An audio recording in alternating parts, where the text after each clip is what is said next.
Hi, everybody. I'm Melissa Caolo, the Managing Director at Camp Broadway, and I'm here today with some of our creative team who have been helping myself and our administrative team create our first virtual camp called MyMainstage. So I'm here with Jay Navarro, who's a music director at Camp Broadway, and Raye, who is a director choreographer at Camp Broadway, so they can share a little bit about what our collective experience has been taking one of our signature programs, Mainstage, and adapting it for a virtual space.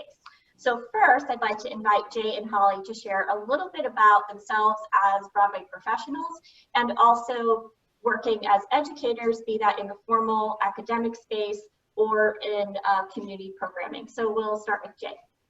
Sure. Some recent credits of mine were conducting Moby Dick at American Repertory Theatre in Cambridge. And I'm also in the music department for the Broadway revival of Caroline or Change at Roundabout Theatre Company, which will hopefully happen when Broadway reopens. I'm also on the faculty at the new studio on Broadway, which is the musical theater studio at NYU's Tisch School of the Arts. So. And Holly? Well, I would say the two of my favorite things I got to do as part of my career happened very early on. The first one was about 3 months after moving to New York. I was a contract performer with the original television series Fame, which was a lifelong dream for me. It had a huge effect on me at the age of 15 when I saw the film. And it's one of the reasons I had enough confidence and courage to actually try to become a professional performer. And the second thing was the 1992 production of Guys and Dolls, which was my first ever Broadway show, and still one of the most pivotal moments in my career. And it really helped, again, build my confidence and all of that. Now, one of the things I'm most proud of is I get to produce and direct musical theater programming at the elementary level in the area where I live in New Jersey, and I have really just loved working with this age group and planting seeds of inspiration and confidence and courage. Something in many ways very similar to what we do at Camp Broadway. That's great. So two interesting side notes. I used to watch the Fame series when I was in high school. And secondly, the first Broadway show that one of our other team members, Anna Raye, who will be a featured player in this program, we'll talk to her in another session. The first Broadway show she ever saw was the production of Guys and Dolls, in which Holly was performing. So it's kind of an interesting way that we all sort of, that 6 degrees of separation is a real thing. So now we're, fast forward into the present, the set of circumstances that we're all living in the country right now. So when the stay-at-home orders made it clear that we were going to have to pause our live in-person programs for this summer, I called you guys up and said, hey, I think we could take the Mainstage program and adapt it for a virtual online experience. At that point, you guys had pretty much finished the music preparation, the choreography preparation, much of the work that needed to be done to do our live programming. So when I said, hey, let's put this online, what was the first thing that went through your head? So this time starting with Holly. We're all at home, so we have dogs and kids and traffic outside, so we're living there right with you.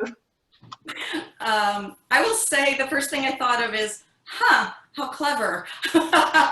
And then the more I mulled over it, I started thinking about the fact that kids these days, and the kids that we've always taught at Camp Broadway right now, they're wired for online learning. And I thought that especially returning campers would be so familiar with the work, and then new potential campers interested in the program would already be adept to figuring out some of these things that we may have perceived as challenges. And I thought, wow, if we can really keep the essence of what we do but put it into this, I think it's a win-win. So I was excited and terrified at the same time, just like Broadway. What about you, Jay? Since I teach, I had to transition my live teaching to the virtual platform right away. So having actual time to plan ahead was actually going to be okay, I thought. But my first thought was actually really being thankful that we were even going to pursue a way to bring camp to everyone. I started to have more experience with virtual choirs during this time, and even though we can't be together in the same room, it doesn't mean we can't make music or even a show together. So I think it's a really exciting opportunity to try. Well, great. I'm thrilled that you guys all think it's exciting and encouraging. It's also interesting, Holly, to hear you use that combination of terrifying and exciting, just like Broadway, because there is that nervous energy about working in live entertainment that nets out these really great performances, because we're all here taking a risk together and all still working toward this new idea that will happen, in a very certain time and place. So with that idea, you both are adapting a live group rehearsal experience for this new situation. So Jay, for example, we have our campers who always sing in solos, duets, trios, in addition to their big ensemble numbers. So given the kids are all going to record themselves individually, how do you make it simple for the campers who are participating, but still structure the music so that they all have those moments to shine? Yeah, it's a great question. I think so much of being a music director in a live performance is being able to react quickly to what's happening on stage. So in a virtual setting, I had to kind of anticipate what might have happened, and therefore I get to make the musical choices beforehand. Kind of like making, or like knowing what a complete puzzle is going to look like, and then getting everyone to make their piece correctly is the best way I can explain a virtual choir situation. But the cool thing is, if you record your solo line and don't like the way you did it, you can do it again, which you wouldn't be able to do on stage. So there are some fun advantages, as well as being able to be at home and re-record and still give different takes of your solo, things like that. So it's different, but it's also the same. A lot of the music actually didn't have to change. It's just the approach of how we're recording it is different. Got it. And then Holly, you're used to taking these large groups of ensemble members and navigating them through a physical space. So how did you take the choreography you had created for the live program and make it challenging for the kids to deliver as individuals? And then you have the added layer of working with our video editing team to translate that three-dimensional experience of staging into a two-dimensional virtual space. Well, I would say that I loved the fact that I was going to be extremely limited and yet limitless at the same time. The possibilities became endless on the back end of how to create what will be the family finale in a video format. But up front, I wanted to do everything I could to keep the experience of the teaching and the camp experience of learning, the process of learning choreography and music. I wanted to keep the essence of that as much as possible. So although I restricted movement, I felt that what we are going to gain is more of a dramatic approach. We're going to continue to develop individual character and move the story forward physically in the choreography, but in a way that will read on camera. And so for me, it's like blending two of my favorite worlds. I love this kind of thing. But it's extremely challenging, and I've had to learn a lot of patience and going back and looking at it at new eyes. Like Jay said, like the puzzle. Okay, well, there's the end thing. Well, how do I get there? What's the best way to get there? And still keep it super fun and relatable, challenging, but achievable. So that's a good segue. So how do you accomplish those things? So now that you guys have charted a path, there's a step between the creation of it in the process and getting that to our campers. So we have a team of instructors for the virtual program for MyMainstage, which will actually be larger than the staff that we work with in a live setting, so that we can have group interactions online that net out the best experience. So you guys have a small army of people to teach how to teach in this environment. So Jay, how are you going to approach this with music directors when you can't have the kids all sing back to you at the same time? And so how will you teach our already very capable team of music directors to leverage their skill set? Well, first I'm going to ask them all the tips and tricks they've learned in being teachers and vocal coaches and choir directors during this time, since we've all had such different experiences from our own homes. I think the virtual setting will actually allow us to work more meaningfully with each individual camper, since they'll be in a comfortable and controlled environment, and we can go back one-on-one, as opposed to listening to the whole group. I can listen to each camper at each time and get a little bit more detail out of our time, which will actually be really nice. We'll also really get to concentrate on acting the song, which is always the most important thing for any musical theater performer. And that means really knowing what you're singing about, what the lyrics are saying, and how to express that through the voice.